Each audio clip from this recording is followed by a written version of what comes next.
ہمارے پیش نظر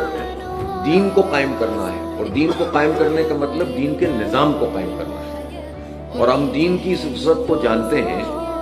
کہ دین کے لیے روز جزا کے لیے بھی دین کا لفظ آیا ہے، اطاعت کے نظام کے لیے بھی دین کا لفظ آیا ہے، قانون کے لیے بھی دین کا لفظ آیا ہے۔ لیکن یہ دین کا جو پورا لفظ جہاں جہاں بھی استعمال ہوا ہے، اگر اس کی پوری تشریح میں ہم جاتے ہیں اور خاص طور پر سید ابو العلا مودودی رحمۃ اللہ علیہ کی قرآن کی 4 بنیادی اصطلاحات پڑھتے ہیں، تو ہمیں یہ بات پتہ چلتی ہے کہ یہ دین کسی عقیدے کی روشنی میں زندگی کے پورے نظام کو کہتے ہیں، جس میں اللہ رب العالمین کی حاکمیت ہوگی اور سب اس کے جو ہے وہ ماتحت ہوں گے، محکوم ہوں گے، اور سمع و طاعت کا یہ نظام اس دنیا میں بھی قائم رہے گا اور آخرت میں بھی قائم رہے گا، اس لیے کہ اللہ اس دن مالک ہوگا اور سب اس کے آگے جو ہے وہ کھڑے ہوئے ہوں گے، اور اس وقت تو اختیار بھی ختم کر دیا جائے گا۔ تو اس کا مطلب یہ ہے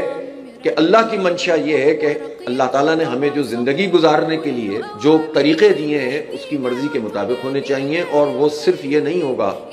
کہ آپ اس کو محدود کر دیں اپنے جسم پر، اس کو محدود کر دیں اپنے مدرسے میں، اپنی مسجد تک، بلکہ